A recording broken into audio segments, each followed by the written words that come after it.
এই গাইস, আজকে আমি বলবো কীভাবে লেবু গাছে গুটি কলম বাঁধলে প্রত্যেকটা গুটিতে ভালোভাবে শিকড় চলে আসবে। আমাদের এই নার্সারিতে এখন লেবু কলমের গুটি বাঁধা আরম্ভ হয়ে গেছে। এই যে গাছটা দেখতে পাচ্ছেন কত গুটি কলম বাঁধা হয়েছে। এই যে গুটি কলমটা বেঁধেছে এই জেঠুটা গুটি কলম বাঁধার খুবই এক্সপার্ট। আমাদের বাগানে সবই গুটি কলমে জেঠুটাই বেঁধে থাকে। এই যে লেবু গাছে গুটি কলম কীভাবে বাঁধে সেটা একটু দেখে নিন। এই যে গুটি কলম বাঁধার আগে যে ডালটা ছালটা উদলে নিতে হয়, এই যে ছালটা উদলে নিয়েছে কীভাবে নিয়েছে সেটাও আপনাদের এই ভিডিওতেই দেখিয়ে দেবো। এই দেখুন, এই যে কাটাতে যে জায়গাটা ঠিক কাটছে তার উপরে একটা গাঁট রেখে দেবেন, কারণ এই গাঁটের গোড়া দিয়েই শিকড়টা বের হয়। আর ছালটা উদলানোর সময় একটু লক্ষ্য রাখবেন যাতে ভেতরে সাদা অংশটা ভালোভাবে বোঝা যায়। তার গায়ে যদি কোনো সবুজ ভাব লেগে থাকে সেটা কাটার দিয়ে চেঁচে তুলে দেবেন।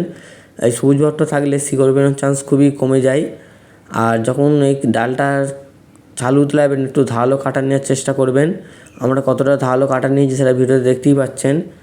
এভাবে ছাল উতলানোর পর মাটি লাগিয়ে চিকচিয়ে জড়িয়ে দড়ির উপর দিকে একটা পাক দিতে হবে, আর দড়িটা ঠিক নিচের দিকে এনে দুটো পাক দিয়ে আবার দড়িটা উপরে নিয়ে গিয়ে একটা ফাঁসকি দিলেই গুটি কলম বাঁধা কমপ্লিট।